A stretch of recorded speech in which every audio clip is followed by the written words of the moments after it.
I'm sure there's at least one or two of them you'd want to buy. Now, it's modern, you notice. An action painting. I call it Wild Nature, a Heath. I'll buy it. Here's the companion picture. I'll take them both. You seem to like the subject. Yes, I do. I'll hang them in my office. Now, by a lucky chance, I've got another on the very same theme. How much for the three? Oh, we'll settle that the next time. Today, in such a hurry. But we're going to keep in real close touch with each other from now on, aren't we, Joey boy, huh?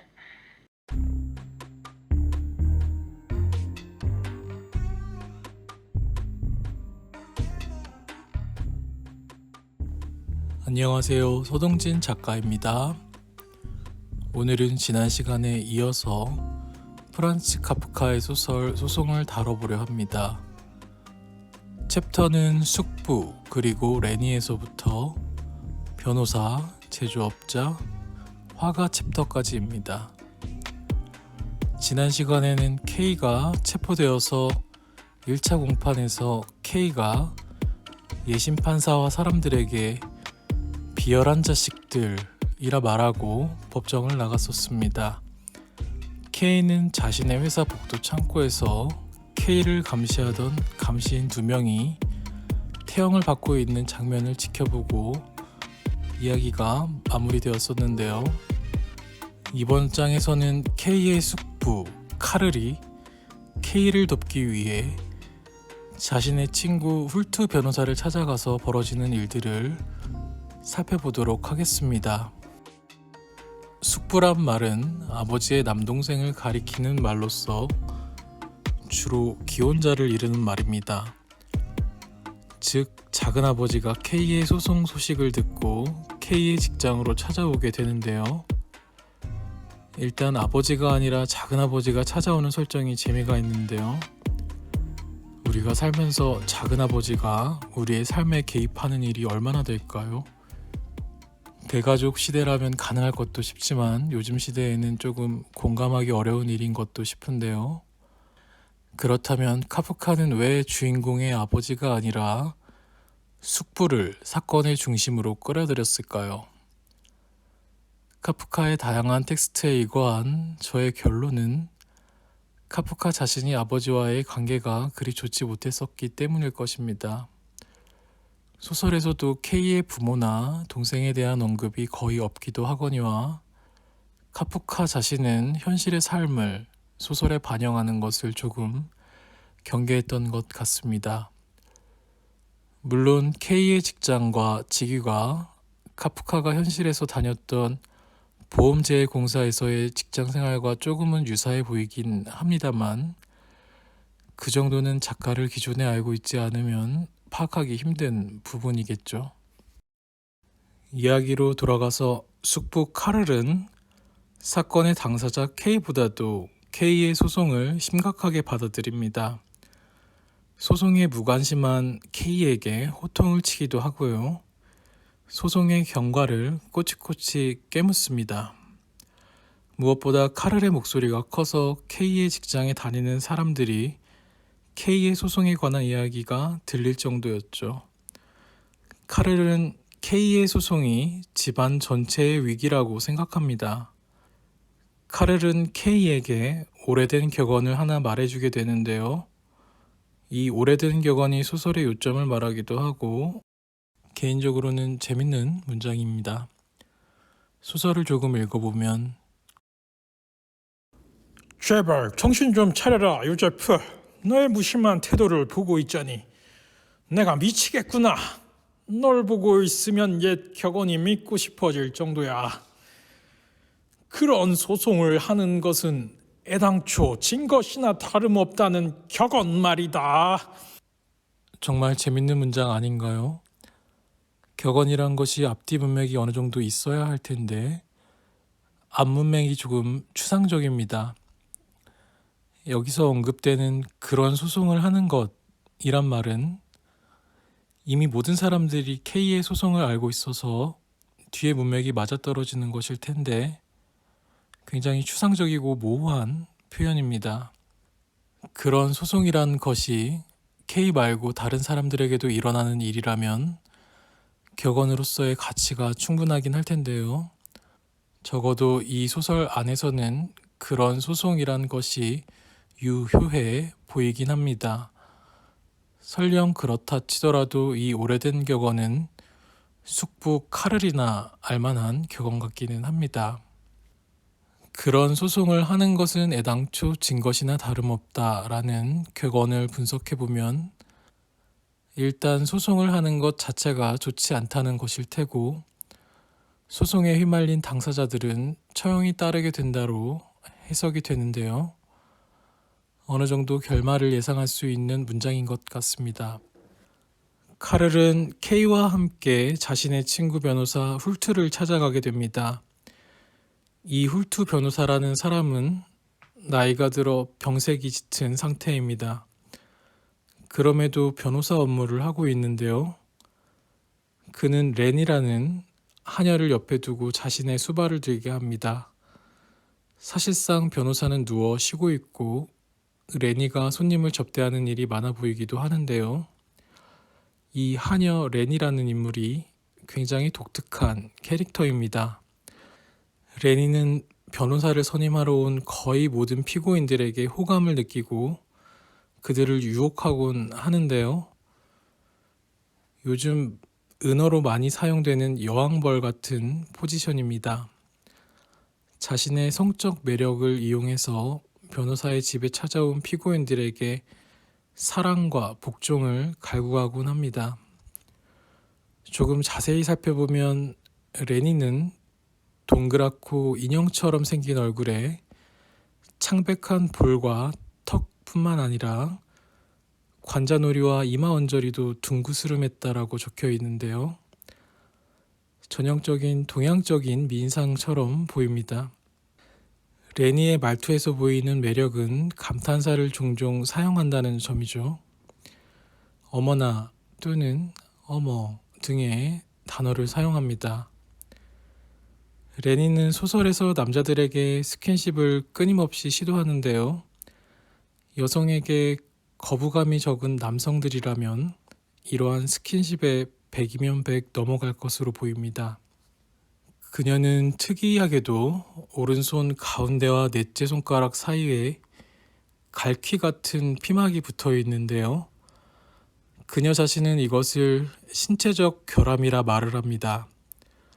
K의 무릎에 안긴 레니는 손가락을 폈다 구부렸다 하면서 자랑스럽게 피막을 보여주는데요.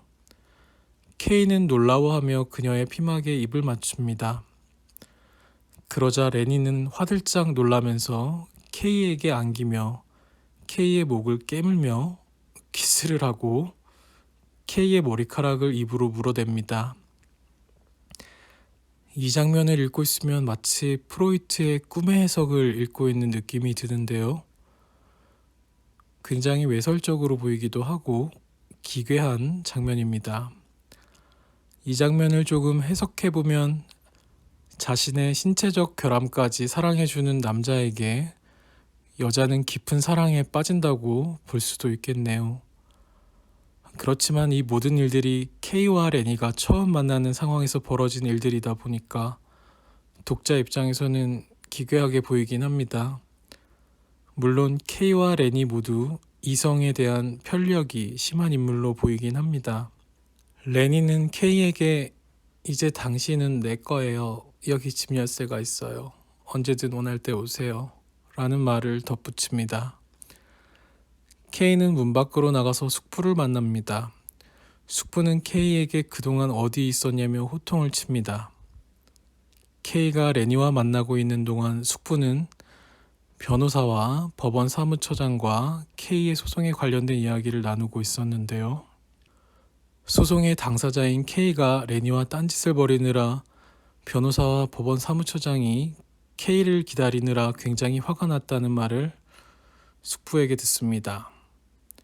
이렇게 K는 자신의 소송을 좋은 방향으로 이끌 수 있는 기회를 또 한 차례 날려먹게 되며 이번 챕터가 끝나게 됩니다.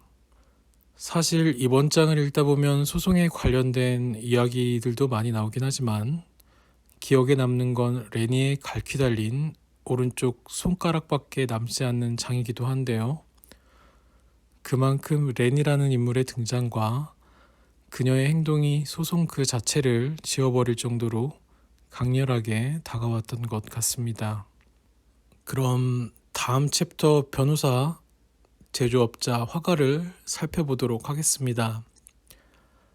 이 장에서는 화가가 등장하기 때문에 제가 조금은 더 언급할 수 있는 소재가 많은 장인 것 같습니다.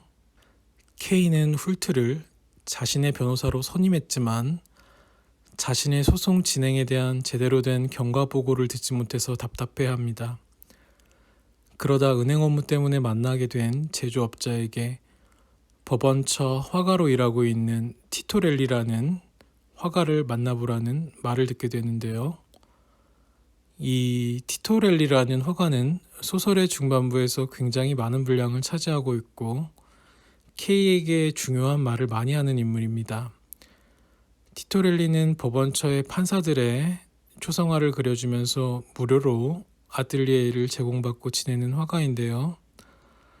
아무래도 판사들의 초상화를 그려주는 일을 하다 보니까 K의 소송이라든지 법원에서 진행되는 많은 사건들에 대해 들은 이야기가 많긴 하겠죠. 법원처 화가라고 하니까 굉장히 세련되고 돈을 잘 벌 것처럼 느껴지기도 하지만 실상은 매우 다릅니다. 제조업자가 묘사하는 티토렐리의 행색은 거의 거지나 다름없는 모습에 행상인처럼 이곳저곳을 기웃거리며 자신의 그림을 팔러 다닙니다. 주로 소품을 그리며 황야의 풍경과 아기자기한 예쁜 그림을 그린다고 표현되어 있는데요. 제조업자 말로는 자신은 불쌍한 사람에게 적선을 하는 느낌으로 티토렐리의 그림을 몇 점씩 산다고 합니다. 또한 그가 일하는 아틀리에는 도시 외곽의 가난한 지역의 허름한 건물 꼭대기의 다락방에 위치해 있는데요. 아틀리에의 크기가 가로 또는 세로로 걸어도 큰 걸음으로 2걸음이 채 되지 않아 보입니다. 이 정도 크기면 1평이나 2평 정도 크기의 공간일 듯한데요. 거의 고시원 크기가 아닐까 생각됩니다. 아틀리에의 바닥과 천장 그리고 벽은 모두 나무로 되어 있고 나무판들은 낡아서 틈이 벌어져 있습니다. 방에는 침대와 이젤이 전부인데요. 과연 이런 곳에서 제대로 된 그림을 그릴 수 있을지 싶습니다. 티토렐리는 주로 파스텔로 그림을 그린다고 나와 있지만 이 당시의 화가들은 초상화를 주로 유화로 그렸을 텐데 유화는 기본적으로 환기가 제대로 안 되면 작업하기 힘들죠. 티토렐리의 방에는 작은 창이 하나 있긴 하지만 열고 닫히는 창이 아니라 옆 건물의 지붕만 겨우 볼 수 있는 닫혀있는 창이고요. 그래서 이런 조건이라면 자연스럽게 작은 드로잉이나 파스텔로 그림을 그렸을 듯 싶긴 하지만 파스텔화라는 것도 가루가 날리기 때문에 픽사티브 같은 마감재를 사용해 줘야 하는데 이 당시에는 그런 재료도 없을 것이고요. 기껏해야 악효를 첨가해서 발라주면 그림으로서의 마감을 할 수 있을 듯 싶은데 그런 묘사는 적혀 있지 않습니다. 가장 중요한 점은 수도에 대한 언급이 없는 점이죠. 파스텔로 그림을 그린다면 자연스럽게 손이 더러워질 텐데 물티슈가 있는 것도 아닐 테고 온 사방이 파스텔 가루로 인해서 난장판이 되어 있을 겁니다. 결론적으로 이 화가의 아틀리에라는 공간은 작품 활동을 하기에 최악으로 안 좋은 작업실인 셈입니다. 추가로 이 건물에는 산만한 아이들이 많이 살고 있는데 시도 때도 없이 티토렐리 방에 오가며 작업실을 어질러 놓습니다. 이쯤 되면 제대로 된 작업을 할 수 없는 공간인 셈이죠. 티토렐리가 그려놓은 판사들의 초상화를 조금 살펴보면 대부분이 옥좌에 앉아있는 모습입니다. 특이한 건 판사들이 양쪽 팔걸이를 꽉 잡고서 일어나려는 자세를 취하고 있다는 점입니다. 마치 판결을 내리기로 결정을 하고 위험 있게 일어나려는 자세인데요. 저는 여기서 조금 웃음이 나왔는데요. 이 모습은 흡사 화장실에서 볼일을 보고 일어나려는 사람의 모습과 유사해 보입니다. 보통 사람이 앉아서 몸을 일으킬 때는 근육에 힘이 들어가서 얼굴이 찌그러지기 마련 아닌가요? 한숨이나 기합 소리를 내기도 하고요. 인물의 자세야 그럴 수도 있다 치더라도 과연 이 초상화를 의뢰한 판사들이 자신의 이런 모습을 보고 만족했을지가 저는 더 궁금하더라고요. 티토렐리의 이젤에 걸린 그림을 살펴보면 판사의 초상 뒤편으로 희미하게 정의의 여신과 승리의 여신이 합쳐진 듯한 형상이 보입니다. 이런 추가적인 묘사는 판사가 의뢰한 것이라고 하는데 이런 요소를 추가로 의뢰한 점으로 보아 자신이 정의롭고 승리한다를 표현하고 싶었던 것 같은데요. K가 느끼기에는 정의와 승리의 여신보다는 사냥의 여신과 더 유사하다고 적혀 있습니다. 사냥의 여신으로 묘사된 서양의 그림들을 살펴보면 보통은 활을 들고 있는데요. 소설에서는 활이라는 소재가 적혀 있지 않기에 K가 현재 처한 자신의 상황에 비추어 그림을 그렇게 느낀 거라고 할 수도 있겠네요. 결국에는 이 그림도 하나의 상징으로 여겨지는데요. 정의와 승리라는 것은 연기처럼 모호하고 소송 자체가 사건의 공정한 판결보다는 누군가를 사냥하기 위한 도구처럼 저는 느꼈습니다. 다시 이야기로 돌아가서 K는 티토렐리와 대화를 하다가 티토렐리로부터 당신은 죄가 없습니까? 라는 질문을 받게 됩니다. 그러자 K는 기뻐하며 그렇습니다 라고 답변을 합니다. 티토렐리는 K에게 설령 당신이 죄가 없다 하더라도 법원의 결정은 번복되기 어려울 것이며 그렇다면 소송의 당사자 K가 최대한 적은 피해를 받을 수 있는 석방의 3가지 종류를 언급합니다. 이 3가지 석방의 종류를 살펴보면 첫째, 실질적인 무죄 판결, 둘째, 외견상의 무죄 판결, 셋째, 판결 지연입니다. 첫째, 실질적인 무죄 판결은 법으로는 존재하나 지금까지 무죄 판결을 받은 사람을 본 적이 없을 정도로 전설로만 존재합니다.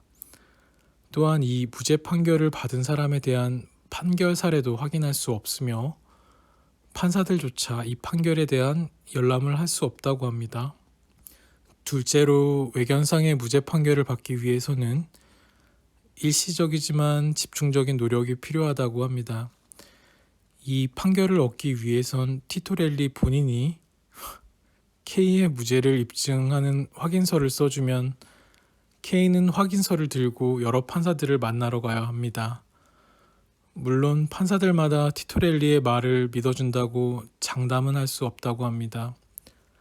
이런 노력이 먹혀들면 형식적인 절차를 거친 후에 외견상의 무죄 판결이 내려집니다.